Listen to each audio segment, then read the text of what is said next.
इस वक्त हमारे साथ बातचीत करने के लिए मौजूद हैं जया किशोरी जी। और खास बात यह है क्योंकि आज ये किताब उनकी जो है दिल्ली में एक तरीके से लॉन्च हुई है, दिल्ली में लॉन्च हुई है हम कह सकते हैं। हालांकि लॉन्च पहले हो चुकी है, लेकिन दिल्ली वालों के साथ आज वो इस किताब के साथ बैठी, बहुत सारी चर्चा की और उसका नाम बहुत इंटरेस्टिंग है जो बहुत अट्रैक्ट कर रहा है, इट्स ओके। क्या इसके पीछे क्या कहानी है इट्स ओके? चैप्टर्स भी सब इसी तरह से? हाँ जी, कहानी यही है कि मुझे ऐसा लगता है कि आज के भागदौड़ की ज़िंदगी में हमें कोई चाहिए जो कंधे पे हाथ रख के कहे कि अरे इट्स ओके, चलता है, हो जाएगा। तो मुझे लगता है हर व्यक्ति को ऐसा व्यक्ति मिलता नहीं है जो उसको कठिन परिस्थितियों में ऐसा कह ले।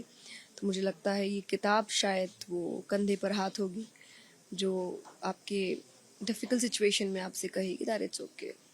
कह सकते हैं कि ये लाइफ लेसन्स होंगे लोगों के लिए, अगर किसी भी डिफिकल्टी में है या कोई एक गाइडेंस चाहिए तो ये किताब पढ़ सकते हैं। बिल्कुल, ये मेरे एक्सपीरियंसेस है, पर मुझे लगता है हर व्यक्ति की अपनी सीख, अपनी कहानी है और उससे आप बहुत कुछ सीख सकते हैं। तो मैंने अपनी तरीके से जितना मैंने जीवन में सीखा वो इसमें डालने की कोशिश की है। तो यस, आप बोल सकते हैं, क्योंकि ये सेल्फ हेल्प बुक है, इसको पढ़ के आप अपनी मदद कर सकते हैं, आप अपनी सहायता कर सकते हैं। तो डेफिनेटली मैंने तो इसी मानसिकता से लिखी है कि लोगों को हेल्प हो सके, तो आई होप हो जाए। आप जब लोगों के बीच होती हैं, लोगों को बहुत सारी चीज़ों के बारे में बताती हैं, उसमें चाहे स्पिरिचुअलिटी हो या फिर जो लाइफ के लेसन्स हैं, आप जब खुद बात करती हैं। और आज जब सेशन में सुन रही थी तो आपने कहा कि मैं 6 साल की उम्र से घर से बाहर निकली हूँ, लोगों के बीच रही हूँ, लोगों से सीखने का भी मौका मिला आपने कहा, और मैंने लोगों को सिखाया भी। तो कह सकते हैं कि ये किताब उस पूरी जिंदगी का एक छोटा सा निचोड़ और आगे कह सकते हैं। हाँ हाँ, आगे और भी आते रहेंगे।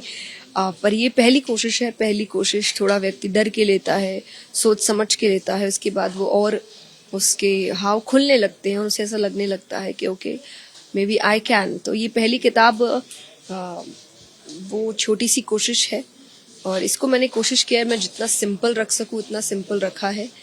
तो आई होप लोगों को अच्छा लगे, क्योंकि अगर उन्हें अच्छा लगेगा तो शायद मुझे और कॉन्फिडेंस मिलेगा अपनी अगली किताब के लिए। तो यस, मतलब हम उम्मीद कर सकते हैं अगली किताब भी जल्द आएगी? जल्द तो नहीं, अभी तो ये जस्ट आई है।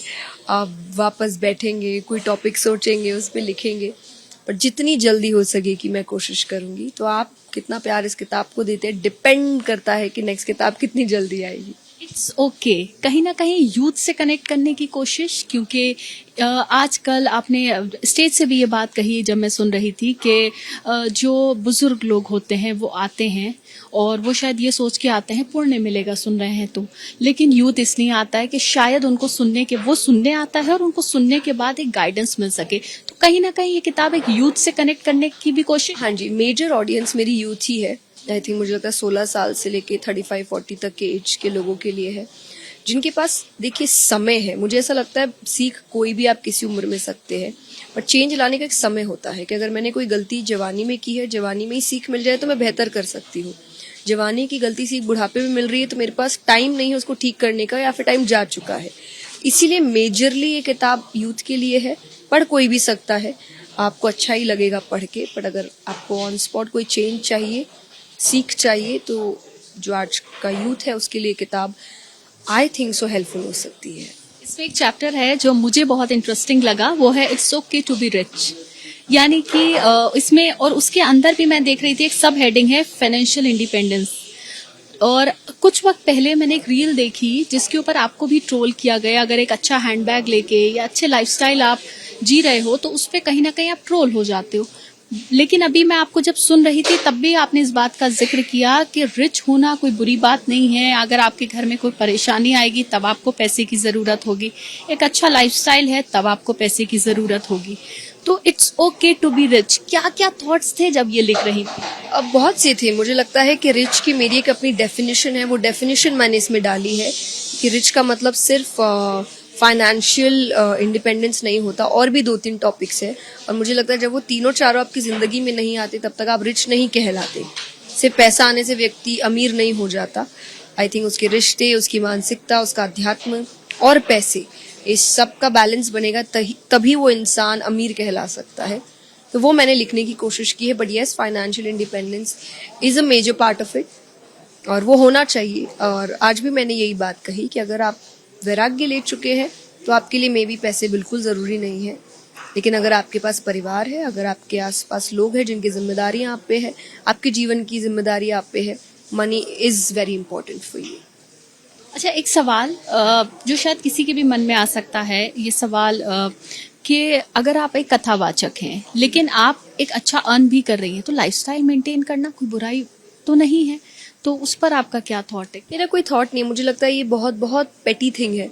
इस पे बात करना शायद मेरे काम की बेइज्जती करना है, और तो मैं नहीं करती। मुझे ऐसा लगता है बोलने वाले, कई बार आपको लोग इसीलिए भी ट्रोल करते हैं क्योंकि शायद वो आप जैसा जीवन जीना चाहते हैं, आप जैसा कुछ करना चाहते हैं और वो कर नहीं पा रहे हैं, तो आपको करता देख उनको बहुत इनसिक्योरिटी फील कराता है, और वो इनसिक्योरिटी उतारने के लिए वो आपको गालियां देते हैं।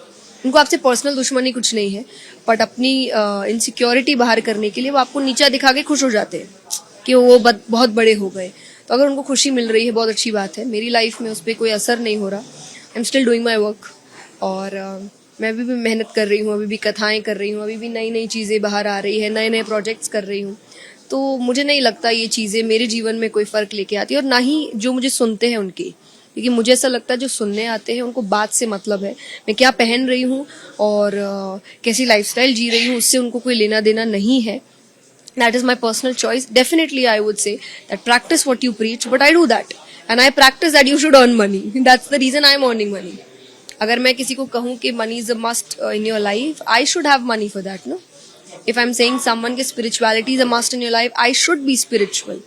तो मैं कोशिश करती हूँ that I practice what I preach, and by God's grace, mostly काफ़ी चीज़ें मैंने अपने जीवन में अपना ली है।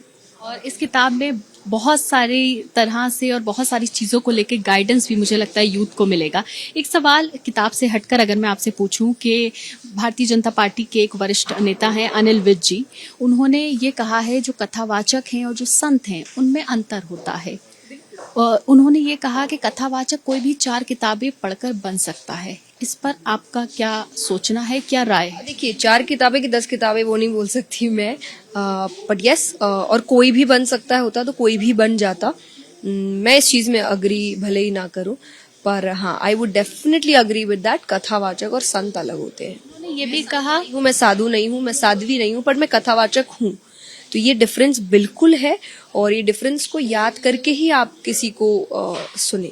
मैं जैसे, मुझे नहीं पसंद, आप मुझे भगवान का दर्जा दीजिए, मैं नहीं खुश होती इस चीज़ से, क्योंकि अगर आप, आई थिंक बहुत देर से बैठे थे, आई डोंट अलाउ लोग मेरे पैर छुए, आई डोंट अलाउ लोग मुझे भगवान का दर्जा दे।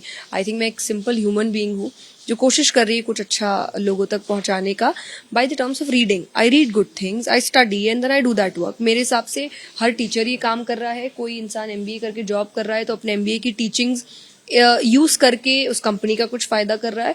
आई have read something, I have some kind of knowledge, and I am using that for other people. तो मुझे नहीं लगता मैंने कोई बहुत ऐसा काम कर दिया कि आप मुझे भगवान का दर्जा दीजिए, मत दीजिए किसी को भी। शब्दों में ये शब्द भी थे कि लोगों को कथावाचकों की बोली पर ध्यान ना देकर संतों की वाणी पर अमल करना चाहिए। इस तरह अगर वो कोई तो सुना भी नहीं तो मैं उन पे कोई टिप्पणी कर नहीं सकती। जिस दिन मैं सुन लूंगी शायद मैं बोलूं। तो सबका अपना अपना ओपिनियन है, और डेमोक्रेटिक कंट्री है, सबको हक है अपना ओपिनियन रखने का। तो और यही अच्छाई है भारत की कि हम एक डेमोक्रेटिक कंट्री है, और ये बना रहे तो अच्छी बात है। एक आखिरी सवाल बस मेरा ये है कि पिछले दिनों, अभी कुछ दिन से लगातार एक कंट्रोवर्सी चल रही है। चलिए ठीक है, देखिए किताब है जया किशोरी जी की इट्स ओके, इसमें कई सारे चैप्टर्स हैं, और फिलहाल दिल्ली के लोगों के बीच इस वक्त जया किशोरी जी हैं। बहुत सारे सवालों के लोगों के जवाब दिए आपने, हमारे बहुत सारे सवालों के जवाब दिए। बहुत बहुत शुक्रिया बातचीत करने के लिए, और बहुत सारी शुभकामनाएं आपको इस नई किताब के लिए। कैमरा पर्सन संजीव के साथ Madiha, ABP news Delhi. For exclusive and insightful videos, subscribe to our new channel ABP Live Premium.